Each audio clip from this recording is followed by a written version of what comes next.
Hey everyone, Elise and Emily here. Today we have a special guest, Patrick Lemieux. Pat is the husband of Gwen Jorgensen, the 2016 gold medalist in the Olympic distance triathlon. She's the superstar who went undefeated for 2 years in triathlon. And Pat is basically the super husband and chef who is part of the secret to her success. Yeah, we know you're going to love this episode because we get tons of great meal ideas from Pat, as well as we get to hear all about his composting and lots of parenting tips as well. I was so inspired by Pat after our interview with him that I actually went home and cooked up a storm with a bunch of different plant-based recipes, and I even started my own compost pile. I've been wanting to start one for a while, but he was kind of like the catalyst that was like, okay, you can do this. Yeah. So here on the Endurance Nutrition Show, we're always interviewing lots of everyday athletes, and we know you're gonna love it, so just be sure to subscribe and enjoy the show. What happened to your treadmill? The lift motor broke. Was Gwen just like destroying it, so beast mode? I guess, yeah. Something like that. Yeah. So we're good now. All right. Happy to be here. Thanks for taking some time out of your day for us. Yeah, of course. So Patrick Lemieux here, calling in from Portland, Oregon. And I'm calling in from my home office. So, yeah, nothing too exciting. I'm happy to be on today. Nice. We're here in just south of Salt Lake City, Utah. Okay. So Elise, I grew up in San Diego, came to go to school here, and then Elise. I grew up in Grand Junction, Colorado. Oh, cool. And also came to school. And Emily and I met at school on the triathlon team, so.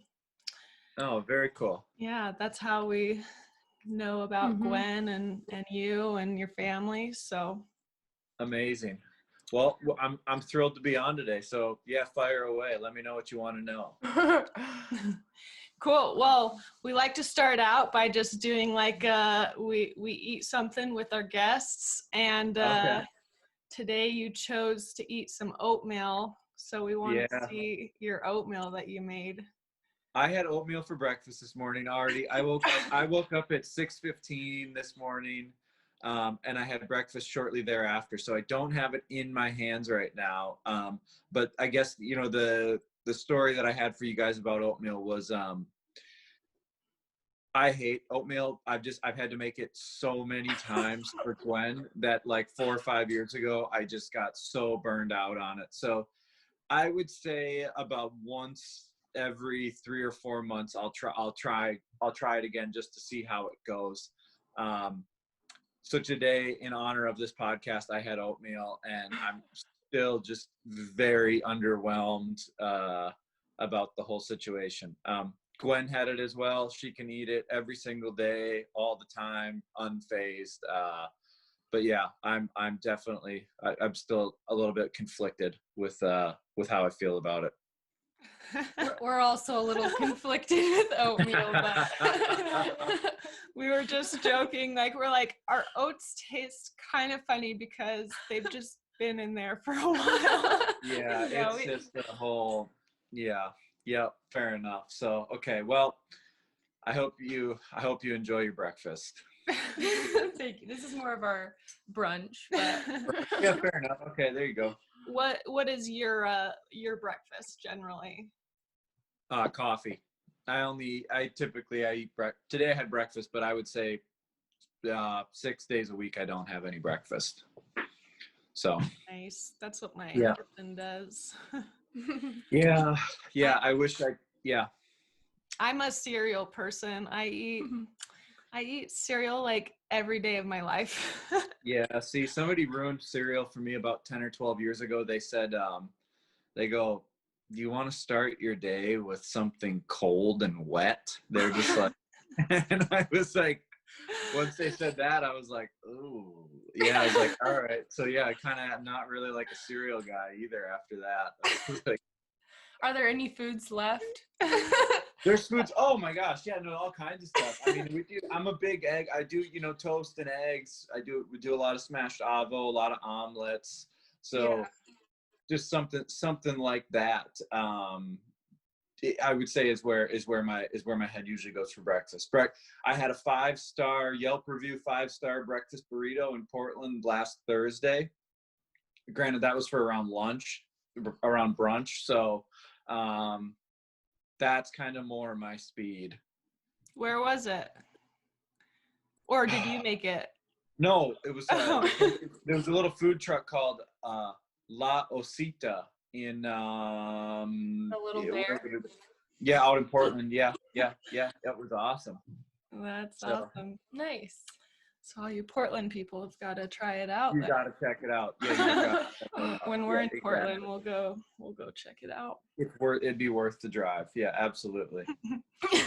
just for the burrito. Yeah.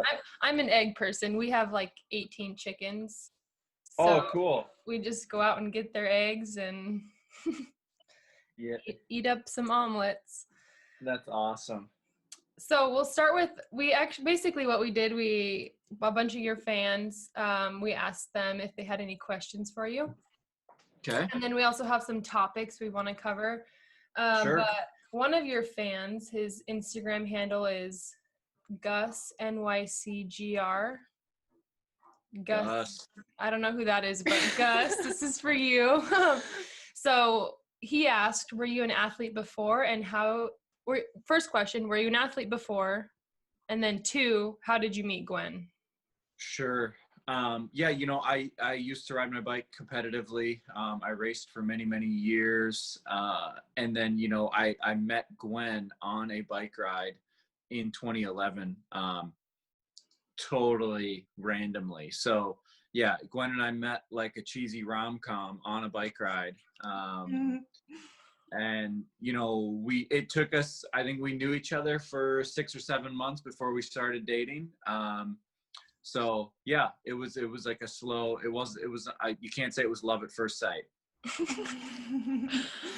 Gotta have the falling in love montage for that one. That's actually hilarious because my husband and I met a really similar way. We were on a bike ride and it was definitely not love at first sight.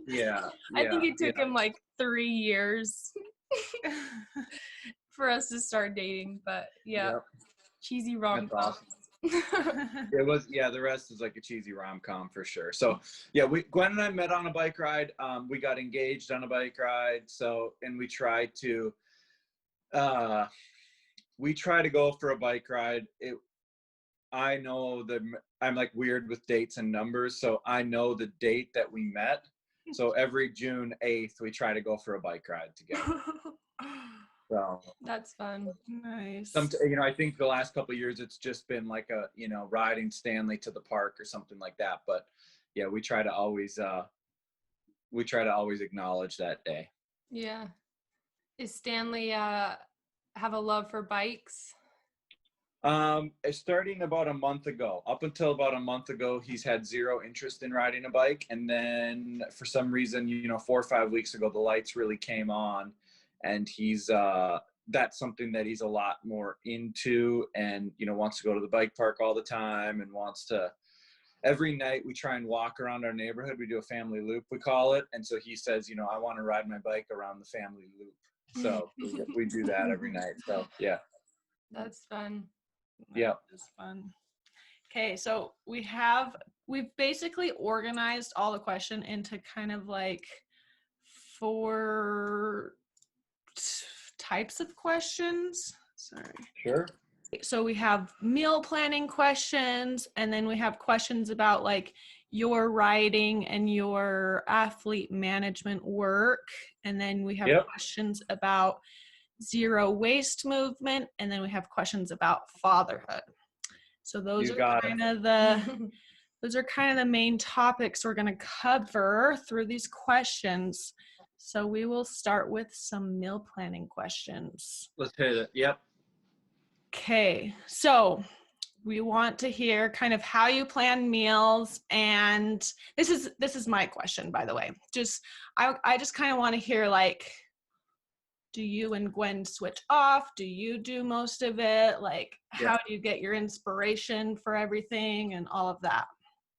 Sure. So I would say, for we'll call it almost 10 years that I've been cooking for Gwen, I do somewhere between 95 and 100% of the cooking. But Gwen can cook, and she is good at cooking. So there is, that once or twice a month where she decides to cook something.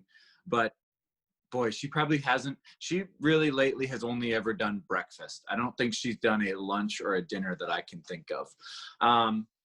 So, the conversation is always kind of the same, where I just say, what would you like for meals today?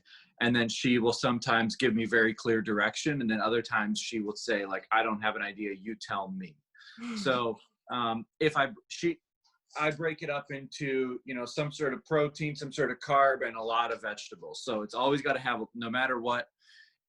Yesterday I made a beautiful sweet potato chicken curry, and it's got all sorts of vegetables in it. But Gwen, her only critique was, she goes, well, there's nothing green in here. So she always got to have some sort of green in her food. That's a big thing I got to work around. So, I'm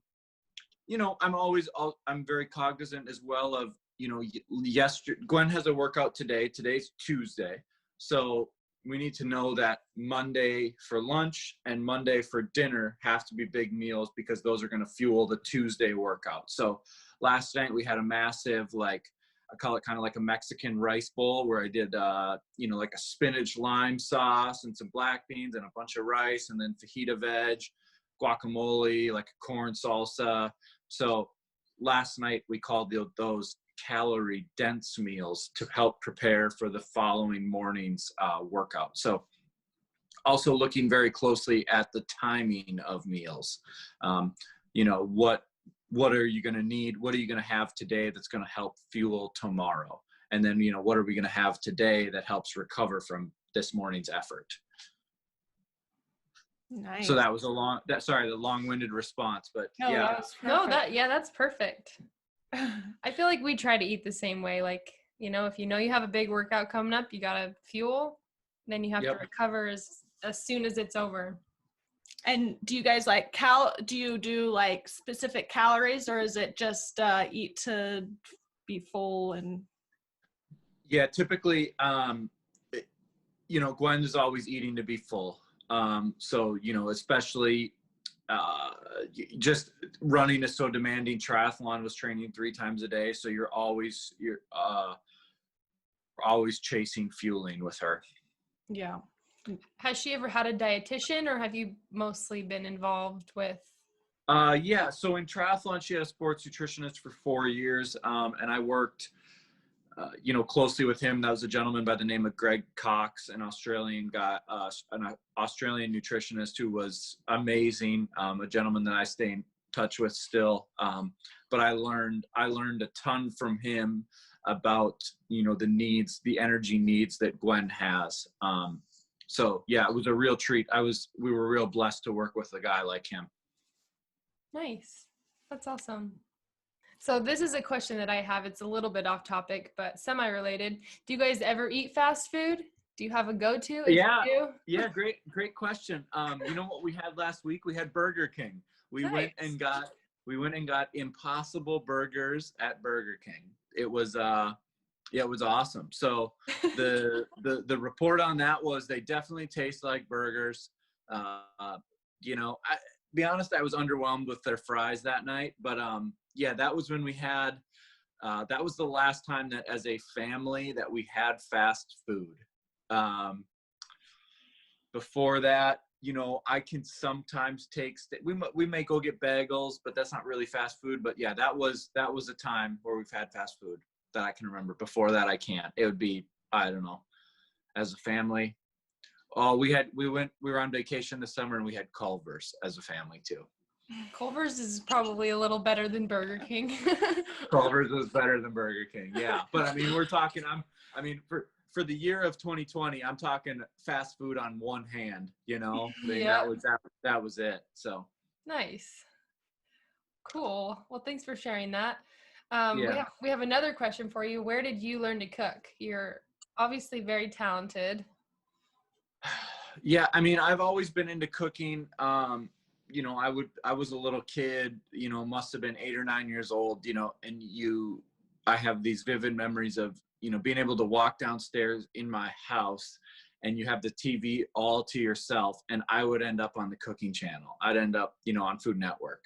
Mm-hmm. So I would say that's kind of where my inspiration and my passion started. And then slowly, you know, I've just had people around me that I've learned things from. So I was in 2015, we brought a gentleman named Alan Murchison, who's a 2-time Michelin star chef based in the UK.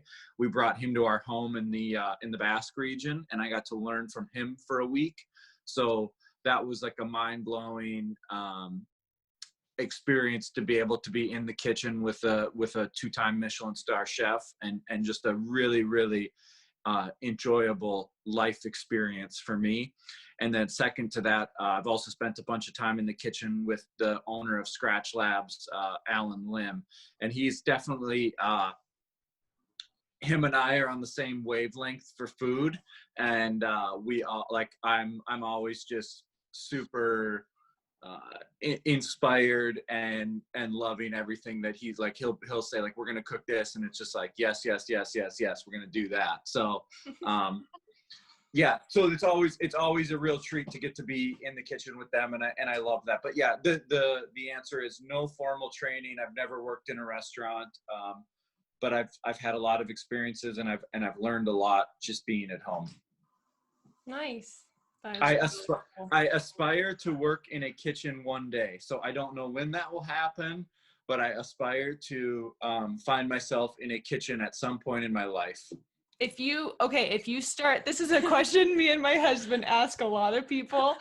If you were to start a restaurant, like what type of restaurant would it be? Yeah, so I wouldn't ever do, this is something we talk about all the time. Not all the time, but I get asked. So in the Basque region where we lived in the northern part of Spain, there's a dish called tortilla de patata, which it's a very simple potato and egg dish. That, for whatever reason, that dish has not really left Spain. It's primarily a Basque dish. I would love to introduce the simplicity of that dish to an American audience. So I would do a real simple Basque bar where it's tortilla de patata, coffee, and beer, and that's it. So the other thing that I learned from our time in the Basque region as well is so many bars there just have one beer on tap, and that was it. And that was something that I just absolutely loved. It was like each bar had its own beer, and there were no choices, and that was it. And I just was like, this would be so shocking to Americans to only have one choice. But I was like, I think it would be a total hit. So I agree. Yeah. I feel like every restaurant, I only order one thing from that restaurant. So yeah, really, I would do really small, like really, yeah, that's what I would do. I'd do tortilla, coffee, and beer. That would be sweet. We would come visit if you did that. Yeah, it'd be awesome. So, yep. I think it'd be really cool. Pipeline dream, I don't know, to have like a restaurant. I love cooking as well. Like you have like a community garden and like locally raised eggs and animals and things like that, and just have a restaurant you can come in. The funny thing is, like, that's also would be my dream restaurant too. We've never even talked about that, but that's why I got chickens, because we had a garden and chickens, and then it was fun just like all summer making food from our backyard. So yeah, I think the egg is awesome. You can do a ton of stuff with it. We do a ton of fried rice. We do a ton of stir fries, and then we just do like an Asian omelet across the top. And that's really been our go-to lately, where I'll drop in some liquid aminos into the egg, do an awesome omelet, and then do that across the eggs. So yeah, eggs are awesome. I could definitely just do an egg centric restaurant too. You know, you could obviously be super creative with the names around all the egg dishes as well. So Yeah. Yeah. Speaking of restaurants, we had a question from one of your fans. Where did it go? Oh, Try Firefighter and Kaya928. They both asked, when does the cookbook drop? Sure. Probably post. Yeah, I know. Sometime after Gwen's career. There's a little too much on my plate right now. I would love to do a cookbook. There's been moments where that idea has really flared with some, you know, and I've thought like, yeah, I got to do that tomorrow. I got to really I'm going to get on that. And there's been moments with it. It's just a ton of work, and I do not want to measure out any recipes. It just drives me nuts. So, yeah, if there was somebody that I could just be shouting numbers and walking through the recipes, I would love to do that. But the idea of me having to like write out my thoughts on it, it's just it breaks me.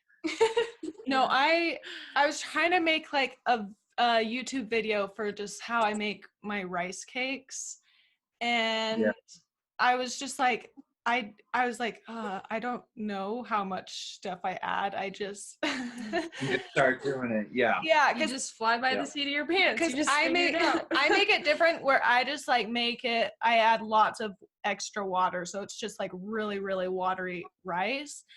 And that was kind of what I was trying to get across. But I was like, I don't know how much water. I just kind of like keep adding more water till it's about the right thing.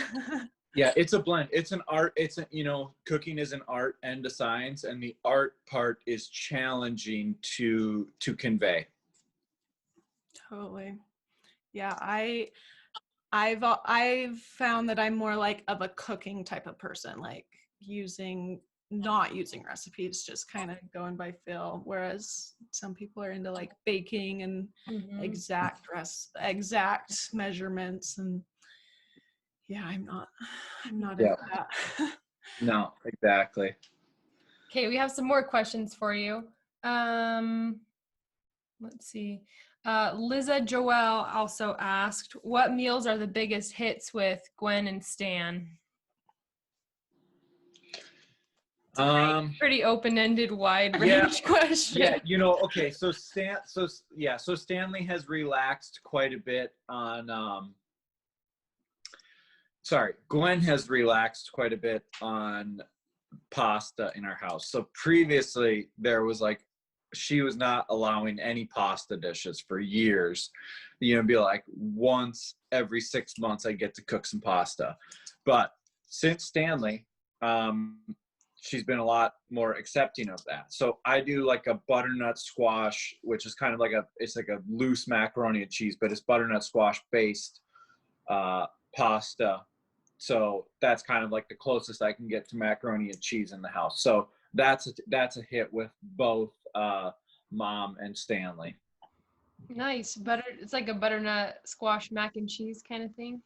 Yeah, so I just do like your standard, whatever kind of noodles you want, and then the sauce is from a cooked butternut squash, cashews, nutritional yeast, walnut oil, nutmeg, sage, and then that's blended down in a Vitamix to look like a sauce, and then you just do that across the noodles, and then you can add on whatever vegetables you want afterwards, and that's the closest we get to macaroni and cheese in the house.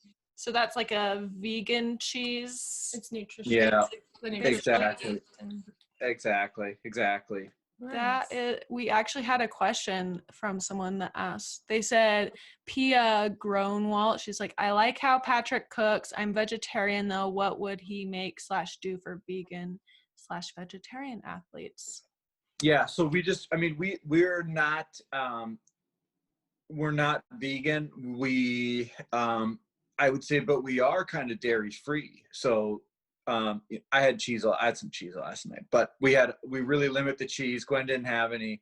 I do a lot of cashew based sauces. So it's like cashew, cilantro, lime. I do like a Asian one where it's cashews, lime, ginger, garlic. There's also you can do like a cherry based one and add some, a little spice to it. And that's like kind of like almost like a mole sauce. So the biggest thing is, you've got to have something that's calorie dense to make up for not having any meat. So I just do tons of nut based sauces, and that's just so easy to do then, where it's really like we do them over rice bowls all the time. So then it's just like you can pan fry the veg, you could throw some chicken on there as well, or fish, and then just build your own bowl. So that concept seems to work pretty well in our house, and Stanley can identify each individual food a little bit better, and then Gwen can pile on whatever she wants. So. And is Stanley like, does he eat everything basically, or? Well, I mean, yes, he is. I mean, he's a 3-year-old. He is picky, but he does try everything. Like last night he was plowing through a bunch of guacamole that I made, but then there's 2 days before that where he didn't want any avocados at all. So yeah, he's volatile with his food choices. But yeah, but he does, like today I made him a little lunchbox, and there'll be quite a bit. We've had great success with that. So yeah, he's good.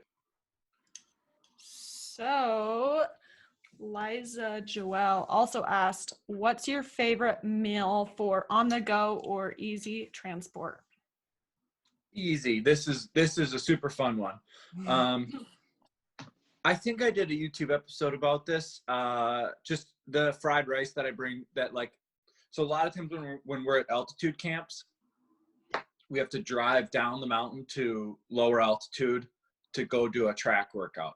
And so obviously those key sessions are something that we've got to have fuel for immediately post. So I do a lot of fried rice with eggs that travel great in in some sort of reusable container. So I make that at 8 a.m. in the morning. We get in the car at 8:30, drive down, and by noon, Gwen just opens up the container and the rice is in there. So that's really my go-to. I know there's some stuff on YouTube that I've done about that somewhere. I was gonna say, I've seen a video about Gwen showing what she eats right after a workout, kind of get the protein and carbs in right away. Yeah, and the other thing too is that, what I find is that post-workout, you've had a bunch of sweet stuff during, and so to have like some salt and some savory stuff is like, you're gonna chow through that. It's awesome. Yeah. Okay, let's see. Spencer. So Spencer is Emily's husband. Yeah, my husband asked this question. He said, what's your go-to easy recovery meal? Yeah, I mean, steak. Yeah, that's kind of like, I can, I do, yeah, steak is my go-to. So we'll do I'll do a really nice cut of that on a smaller portion. And then, I feel like I've kind of just mastered how to cook it. So I know that if I get my iron skillet super hot, I can go 2.5 minutes per side, and then finish it in the oven. But the key to do the steak is it's got to sit out for an hour or two to really relax before you go and throw it on the stovetop. Good. That's good to know, actually. I don't know how to cook steak at all, so I'll try that. Yeah. We do that a little bit. We don't, we're not always, we sometimes do the resting before, but yeah. Yeah. The pre-rest and the pre-warm is the deal. So that's kind of like your gateway to really taking any steak, no matter the cut, and making it much, much better. So. Good to know. Do you, when you are cooking it, do you set a timer or do you just fill it out? once it goes into the oven, then I'll feel it out, just kind of like by your standard, like the finger test, like this. But when I'm searing it on either side, I will set a timer for that. Nice. Yeah, I found that timers are like key to cooking meats just perfectly. Mm-hmm. Yep. So that's the one for steak. The rest of the stuff, if it's like chicken and those other kinds of chicken or pork, I always slow cook those either in a slow cooker or in my Dutch oven for a long, just like low and slow, because then you just can't screw it up. Mm-hmm. That's my other trick. So like, if I'll just throw, like if I was doing chicken for fajitas or something, I'd just throw the chicken in the slow cooker, onions, a bunch of salsa, whatever other spices you want, and then just set it for 8 hours, because you just, at that point, you cannot screw it up. Nice. Do you guys ever use an Instant Pot? We have one. I'm not a fan, if I'm going to be real transparent. I know that people rave about them. I'm very underwhelmed. Yeah. That was good to know. Yeah. Do you use the slow cooker function, or do you just use an actual, like a I use an actual, just like your grandma's slow cooker. Nice. That's awesome. I love that. Okay, another question we have is, what is Gwen's favorite dessert and your favorite dessert? I mean, she's probably into like an ice cream or a bubble tea. She likes to go out and get a bubble tea. We don't do that enough, but I think that's kind of her thing. She's known for having chocolate after every meal. I would say that's kind of her thing. Yeah. What about you? Not a dessert fan? I'm not like a dessert. I don't need to have dessert. I mean, I enjoy the occasional ice cream, but like we don't really. There's ice cream in my freezer and I haven't had it yet. I got it for Stanley, and I haven't. It's not like killing me to go in there and have it. Is that Stan's favorite dessert then? Ice cream? Yeah, we kind of do a little ice cream hack where we get the cone. So imagine your ice cream cone. And then she makes an ice cream where it's yogurt, peanut butter, and maple syrup, and mixes it together, and then stuffs it in an ice cream cone form and says, "Here's your ice cream." So he's like, I want an ice cream, and she makes him that, and he's having yogurt. So that's the little trick we play on him. That's the parenting hack for all the parents out there. Yeah, for sure. Nice. Okay. And that's all of those, isn't it? Liza Joel asked, what meals do you want to make for Gwen but don't because she dislikes them? Yeah, macaroni and cheese, BLTs. I mean, just like whatever you think is awesome. The other day I saw like a really good like a Tuscan cream chicken bake that I wanted to make, and Gwen was like, "What's in it?" And I was like, when I got to heavy cream, she's like, "Whoa!" And I'm like, "Come on." So, anything really tastes, anything that you can imagine that would be super tasty is what I'd like to cook. But it just, my CEO won't clear that. Is that because of like athletic performance, or just because she doesn't like the taste of it? Maybe both. Honestly, I think it's more taste driven. Like she just doesn't, and then the not like it not helping for performance is like sealing the deal for her. So, I'm very much like, I just would like some bacon in it or something delicious. And we're very polar opposites on our taste buds. That's how I feel with me and my husband a little bit. Yeah. Not really, but yeah. Okay. So that's most of the questions about meals, food. Yeah. Cool. We have one for you about your athlete management work. Sure. Try Firefighter had a question about that. So basically, what does it look like? Are you coaching athletes right now? Sure. So Yeah, I don't coach any athletes, but I represent them, from like a sponsorship obligation, finding, potential partners for them to work with and trying to help manage, their career outside of their sport. So there's some themes that I've found, a thing that I learned from Gwen's previous triathlon coach, Jamie Turner, is that I say all the time is success leaves clues. So what do successful teams do? What do successful athletes do that I can help bring to the athletes that I manage? So, I say right now I've got 5 athletes that I look at, 4 athletes and 1 team that I look after. So, it's been a blast. It's been busy. And there's a ton that I've learned from, being next to Gwen and watching her career, that I can take and hopefully help out some other athletes with. So definitely something that I plan to continue doing. And I think, I've kind of found my niche with this. Mm-hmm. What are some of those, for people listening, what would you say are some of those, like you said, successful athletes leave clues? Yeah. What would like an example of that be? Sure. So I think, one thing that I've really realized is that coach athlete relationship is pretty vital to, ultimately have world-class performance. So what does that look like? What does the day-to-day look like, and how invested is the coach? So, I look at coaches that are really invested in their craft, and then, I'm excited by or drawn to athletes that are coached by them. So I think that's one thing that I always really want to get an understanding of, is what is the athlete's involvement with their coach, because it just seems like that's a pathway for success. So that's something that's always, if you look at the athletes in the roster that I've got, I would say there's pretty clear indication that they've got a successful coach, and that's something that's very important to me. Mm-hmm.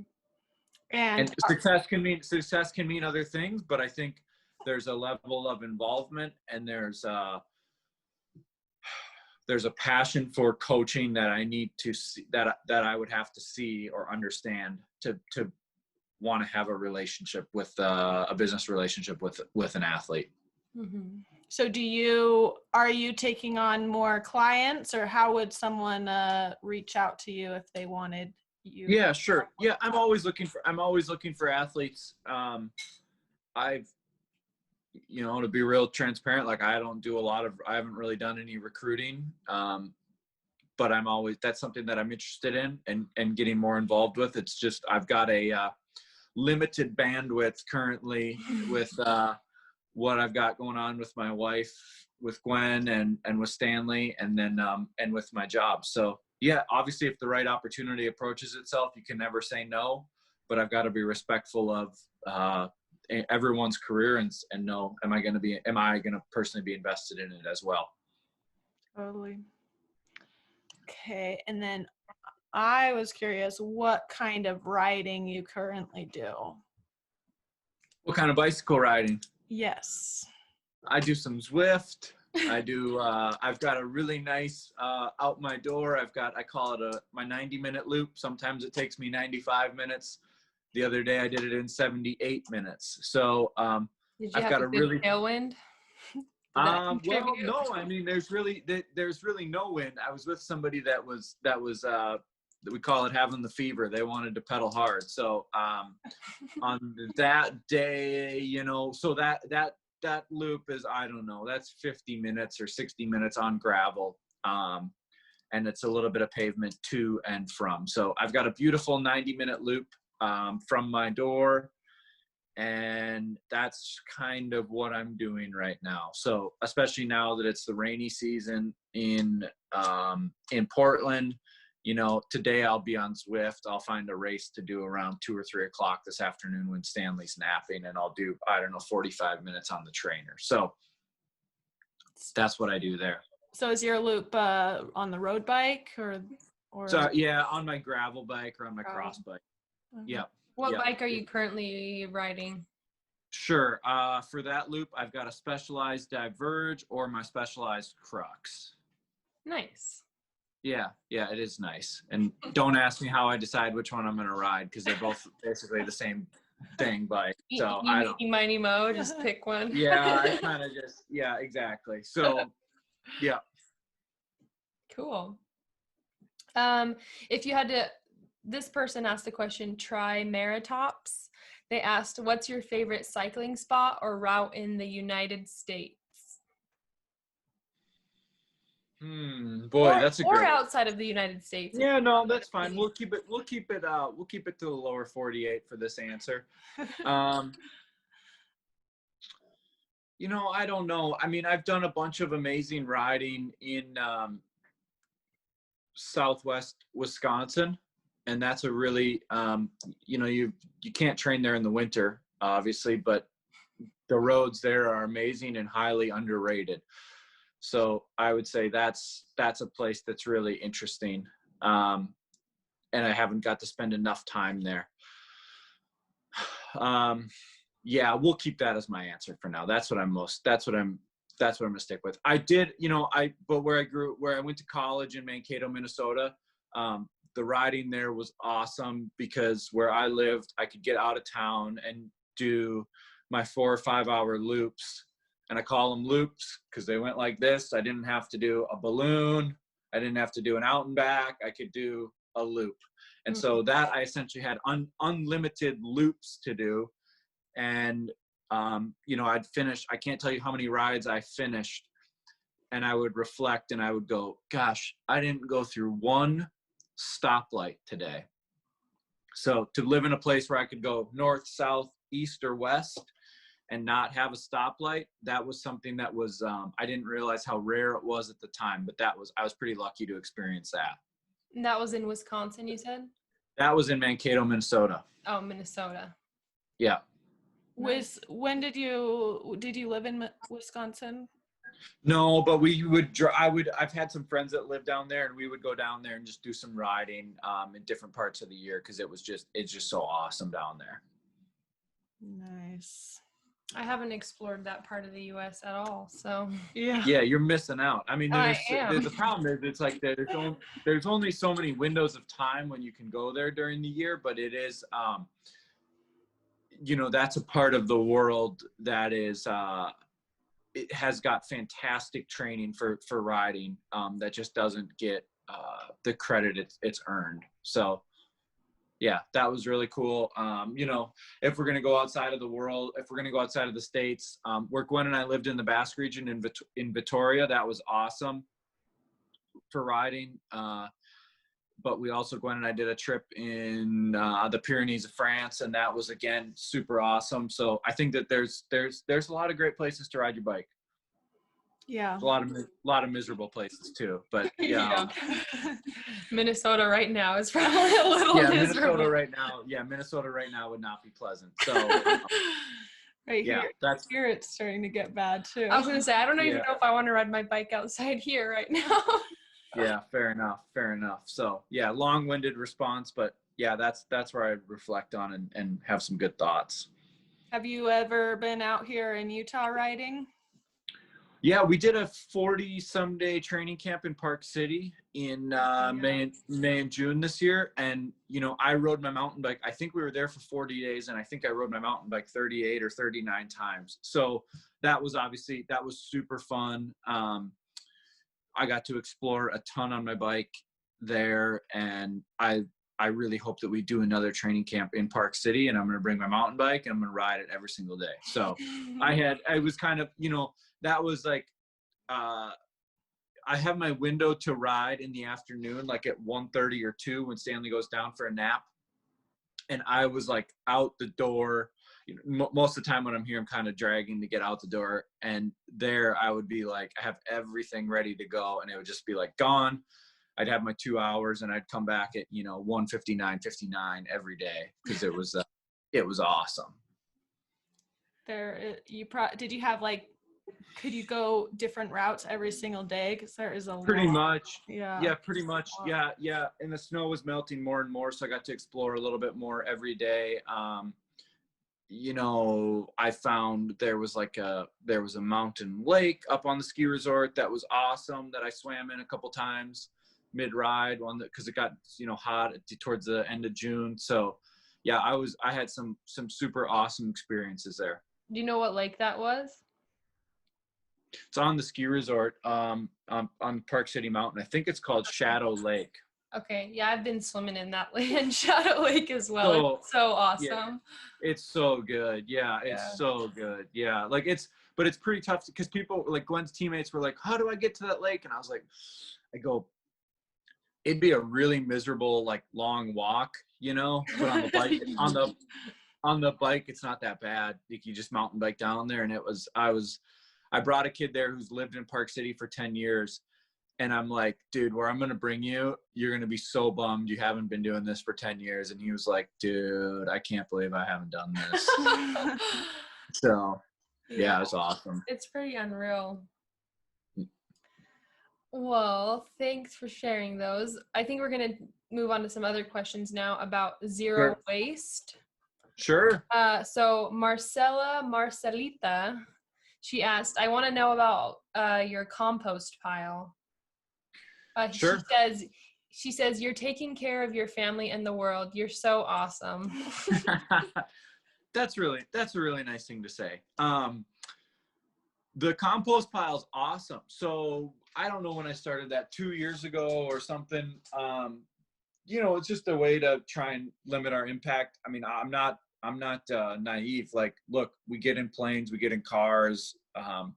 There's a footprint that Gwen and I are leaving. And, I watched a movie on an airplane about the impact that, compost can have and the great things that it can do for the world. And so we got home. I watched that movie from Portland to New York City, did whatever we did in New York City. And then we came home, and the very first thing I did, I made that compost pile when I got home. So that's the kind of impact the movie had on me.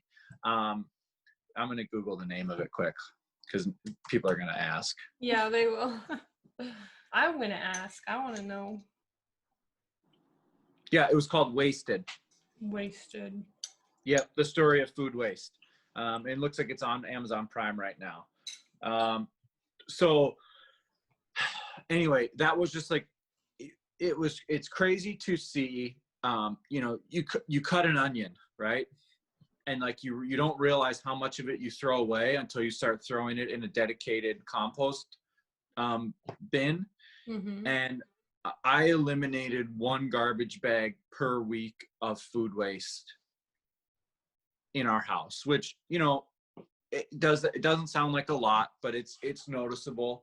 Well, that's like 300 bags a year. That's a lot, Oh, it's a lot. Yeah. It makes a massive difference. And I don't know, it's just kind of something that's fun and it's super easy to do. And, I would encourage everyone else to do it. And not to mention, then this was a cool year where we got to take our compost and then put it in our garden and then do a little tomato garden from it. So for me, it's something that I'm really passionate about and I will continue to do. For someone that wanted to get started with composting, how do you start? Like, you just get a bin and start throwing stuff in it? Or yeah, so we do so much, and I do like my my grass clippings, my leaves. The other thing is I don't have a ton of faith in where our cardboard ends up when we go to put it in the recycling bin. So I put all of our cardboard in there as well. So you want to understand the green and the brown ratios, but I would just, for now, what I would be doing is taking all your food scraps that aren't meat based or dairy based, and I'd be placing them in the compost when you're done. So I've got a large Folgers coffee can that sits on my countertop, and once a day I basically go out and dump it in my compost bin. And you can get the big, the $200 compost tumbler, but I just sectioned off. I went to the hardware store and got some pallets, and I just drilled the pallets together, 3 sides, and I just throw all my waste in that. And then I got a pitchfork and I steer it around, I don't know, every couple months or so. Nice. There's a ton of easy YouTube videos about it. I don't want to make it sound more complicated than it is. You just got to put in your food scraps that aren't meat or aren't dairy based, and then throw in your grass clippings or your leaves, and then take all the tape off your cardboard that you get and throw that in there as well. That's actually good to know, because in my efforts to make a backyard farm, I want to make a compost, but it's felt a little overwhelming, and that makes it sound much more simple than I thought it was. So it's super easy. Yeah, it's super easy. So I would suggest that you just get started, and you'll see when it's too dry, you add a little water to it, and it really just takes care of itself. The best kind of pet. Yeah, exactly. Takes care of itself. Exactly. And is there anything you can do to the meat scraps, or do you just have to throw those away? I just throw those out. Yeah. Because what you don't want to do is there shouldn't be any. If you do that, no rodents will come and be attracted to it. But if you were throwing in like chicken bones and meat and all that kind of stuff, that's when you would get, either rodents, or you'd get other stuff. You get like maggots and stuff growing in the compost, and you don't want that. Gross. What about sorry. Yeah. What about eggshells? Is that also eggshells? Yeah. Oh yeah. No, it's crazy. I mean, you throw in like, I get corn at Costco, right? So you're throwing in corn cobs. I mean, the corn, stuff just disappears. You'll throw a corn cob in there and you can't bite into a fresh corn cob, right? And you're like, gosh, this is going to take, 7 years to decompose. This is insane. And you'll go and flip through the pile a couple weeks later, and the corn cobs are just gone. Same with the eggshells. So it's mind blowing. But yeah, I would encourage everybody to watch Wasted. Your mind will be blown, and you'll dive into this world of compost that is super fun and really easy. This world of bacteria. Yeah, that's awesome. Thanks for sharing that. Do you do any other zero waste stuff, like? Yeah, just compost. Yeah, Gwen is super into it. The other day I did like the most Portland thing ever, and I rode my bike to a young woman's shop who does package-free shampoo and conditioner. So Gwen is using a shampoo bar and a conditioner bar for her hair. So that was cool. That's cool. I've been interested in something like that. There's a shop in Salt Lake that does package-free everything, like soap, conditioner, dishwasher soap. I can't remember what it's called, but yeah. I want to do a little bit more of that. That's definitely like the unlock, right? Is like those masks. If you can even just like go somewhere and get something refilled, right? Like, so if it's your laundry detergent, or the dishwasher soap, those are all kinds of the things that I'm interested in as well. Nice. Cool. It's inspiring to me. Okay, we have a bunch of questions about fatherhood. There we go. Try Marie Tops says, how do you make, okay, there's two that are similar. I'll read both of them. She says, how do you keep and make time for yourself when you're busy being super dad and hubs? And C.N. Gorb says, in this era of self-care, what do you do for me time as a stay-at-home dad? Sure. So, I may not want to get out and ride my bike every single day, but that's definitely kind of the time I've got to take, or that my opportunity to have an hour to myself. So that's kind of all I need typically. And when we're in a place where I want to ride my bike a little bit more, I ask for that time. Nice. So your bike is your self-care, basically? I think, yeah.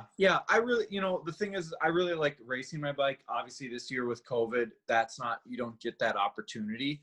But that's where kind of my inspiration and my motivation to be continue to be fit and healthy is. And then separately, that's how I get some personal time as well.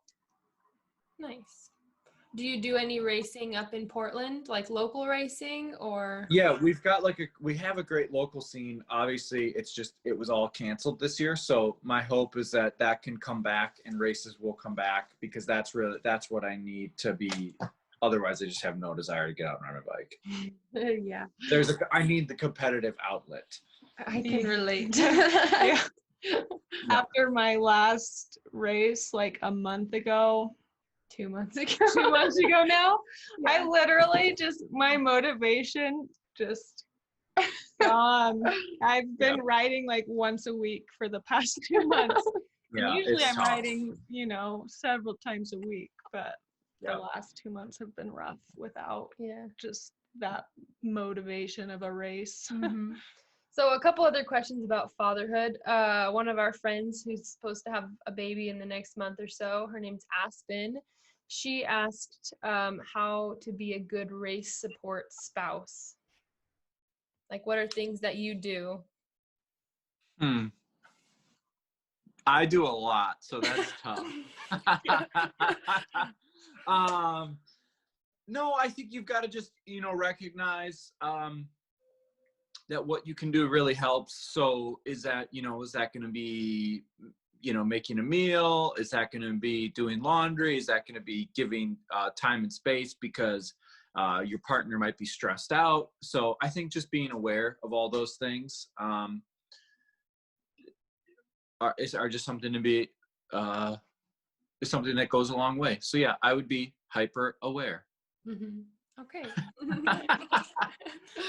And the same question, or the same person asked if you have any parenting tips for a new parent or a soon-to-be new parent. Sure. Expect the unexpected. So it changed, being a parent, you've got to be flexible, you got to be malleable, and you've got to be, have just a ton of patience. So, Stanley, I'll give an example, from age 2 to 3, he slept great. Gwen could lay him down.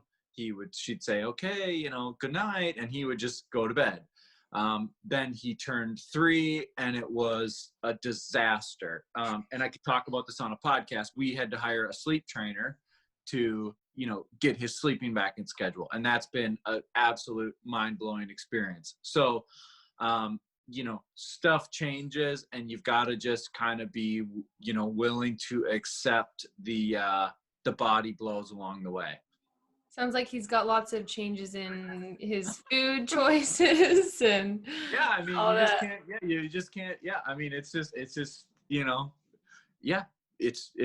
it's a never ending variable. Yeah. It's probably kind of fun though, right? Keeps you on your toes. Oh no, I love it. Yeah, I love it. I mean, I laugh constantly. It's just a